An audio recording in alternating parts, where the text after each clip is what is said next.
Hi, I'm David Fuller from the Eyes on the Sky video series. Let's look at another aspect of stargazing basics, this time magnitudes of various objects. Now, the word magnitude is just a fancy way to describe the difference in brightness of objects we see in the night sky. And it's not too hard to learn how it works, but let's start with some history.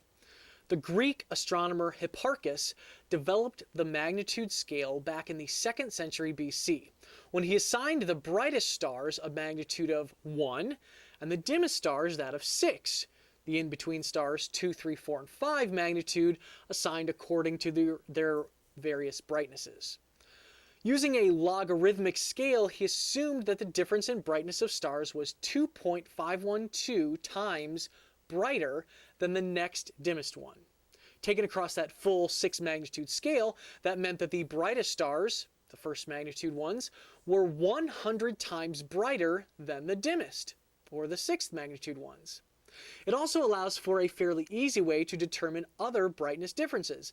The difference from 1st to 3rd magnitude is 6.3 times, 1st to 4th 15.8, 1st to 5th about 40 times.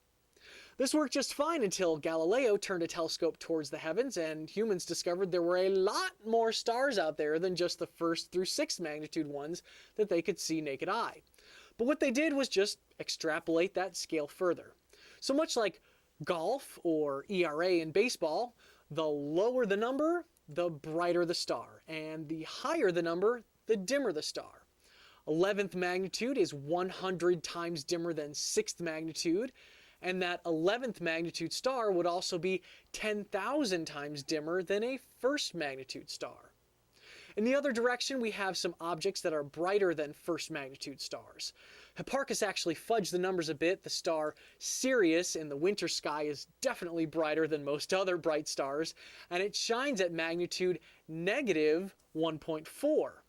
The planet Jupiter is even brighter than that, often appearing at around magnitude negative 2, and Venus, brighter still, typically around negative 4. When objects are bright, they are denoted on star charts with larger dots. Dimmer stars are usually given smaller dots. This helps us locate brighter objects in the sky more easily. But from our perspective, even brighter than the star's magnitudes is that of the moon and sun. The full moon in the night sky shines at magnitude negative 12.7 and the sun at magnitude negative 26.7. Those are both really bright compared to starlight, but also a huge difference even between themselves, as the sun is 400,000 times brighter than the full moon. Now, everything we have discussed has been visual magnitude, meaning how bright or dim objects appear from our location right here on Earth. Now, another concept that you may run across is absolute magnitude, used by astronomers to compare the relative brightness of objects when placed the same distance. But that's a little more complex than what we need to know for simple stargazing purposes. All you need to know about it is that it compares the relative brightness of objects if they were all viewed from the same distance away. However, for visual magnitude, it helps to understand how it relates to other objects besides stars. Stars are point-like objects in the sky, so it's easy to assess their magnitude and brightness. But galaxies, star clusters, and nebula are not quite as simple. So we look at their integrated magnitude.